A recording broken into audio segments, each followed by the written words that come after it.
চম্পা, আচারের সাথে করলা খেতে অনেক মজা। রাজু ভাই, চম্পা ভাবি, আমার ছেলের মুসলমানের দাওয়াত তোমাদেরকে। আরে দাওয়াত খাওয়ার টাকা পাবো কোথায়? রাজু ভাই, টাকা পয়সা কিচ্ছু লাগবে না, একেবারে ফ্রিতে। চলে আসো কিন্তু তোমরা। রাজু, তাড়াতাড়ি দেখো অনুষ্ঠানটা কখন। চম্পা, 7 তারিখ সন্ধ্যা 7টায়।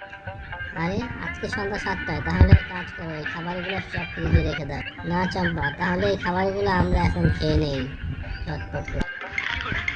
এই আচারটা দিয়ে খেয়ে নেই, এই আচারটা দিয়ে খেতে আমার খুব ভালো লাগে। নাও রাজু, তুমিও নাও।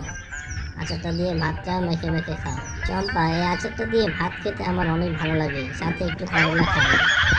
না, ওইগুলো ঝটপট খেয়ে। রাজু, এখন তো গাড়ি আসতেছে না। আরে এসে বলবে, তুমি একটু অপেক্ষা করো।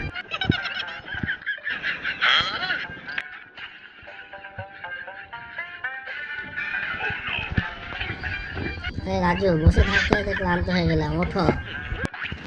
রাজু, তুমি ডেটটা আরেকবার ভালো করে দেখে নাও। আরে 7 আগস্ট, এখন খুব ভালো এসে না রাজু, সব খাবার খেয়ে নিলি।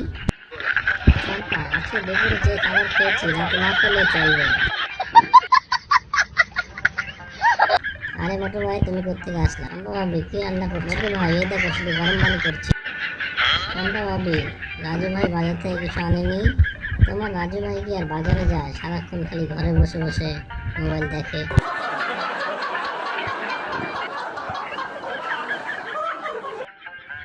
এবারের মতো মোটুকে ভাগালাম।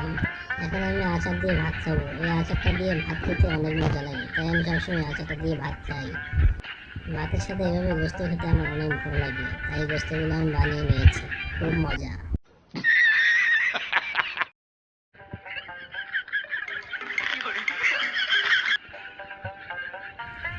রাজু, কি করছো এখানে বসে বসে? তাড়াতাড়ি বাজারে যাও।